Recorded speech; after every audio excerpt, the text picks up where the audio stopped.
नमस्ते। AI creativity horror channel पर आपका स्वागत है।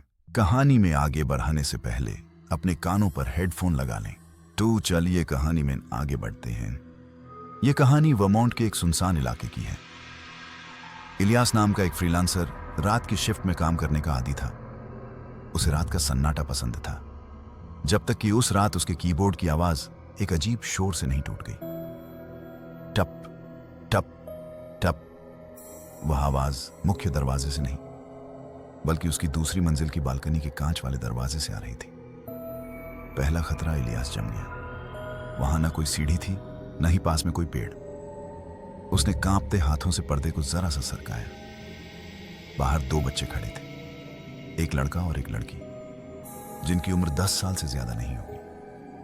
उन्होंने पुराने जमाने के कपड़े पहने थे, जो भीगे हुए लग रहे थे। फरवरी की कड़कड़ाती ठंड में भी उन्होंने कोई जैकेट नहीं पहनी थी।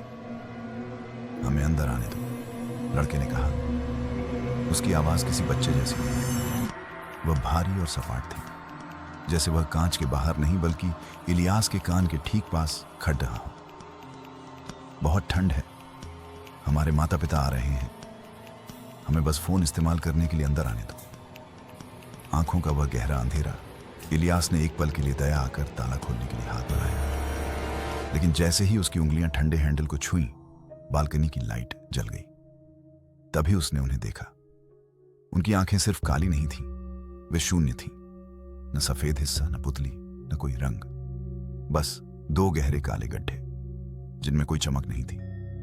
इलियास के भीतर के डर ने उसे चीख कर चेतावनी दी, "यह दरवाजा मत खोलना।"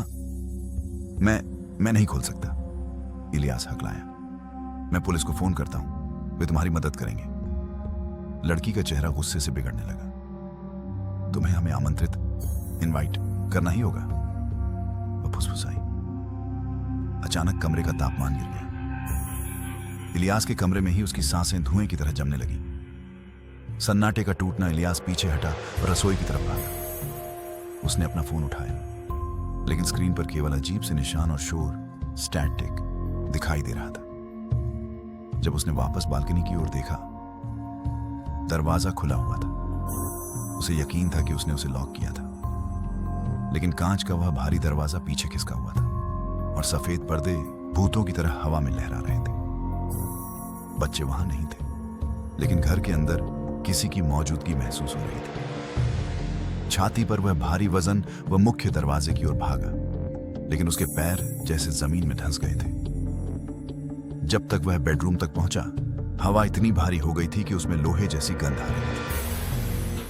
वह अपने बिस्तर पर गिर गया। उसका शरीर पूरी तरह से सुन्न हो चुका था। यह स्लीप पैरालिसिस की वही भयानक स्थिति थी, जिसमें इंसान जागते हुए भी हिल नहीं सकता। तभी उसे बिस्तर पर किसी के चढ़ने का एहसास हुआ। पैरों की तरफ से कुछ रेंगता हुआ ऊपर आ रहा था। वह अब बच्चे नहीं थे, वह एक परछाई जैसा साया था, जिसकी उंगलियां सूखी टहनियों की तरह लंबी थी। वह उसकी छाती पर बैठ गया। एक ऐसा वजन जिसने इलियास की सांसें घोंट दी। हम पहले से ही अंदर आ चुके हैं। एक साथ हजारों आवाजें उसके कानों में गूंजी। खौफनाक अंत। अगली दोपहर एक पड़ोसी ने इलियास को फर्श पर बेसुध पड़ा पाया। वह जिंदा तो था, लेकिन उसके सिर के बाल कुछ जगहों से सफेद हो चुके थे। पुलिस को बालकनी पर बर्फ में किसी के पैरों के निशान नहीं मिले। घर में जबरदस्ती घुसने का कोई सबूत नहीं था, लेकिन उन्हें एक ऐसी चीज मिली जिसे वे कभी समझा नहीं पाए। अंदर की तरफ से कांच के दरवाजे पर जमीन के पास दो छोटे हाथों के निशान थे। वे मिट्टी या तेल के नहीं, बल्कि राख के बने थे। इलियास ने वह घर छोड़ दिया।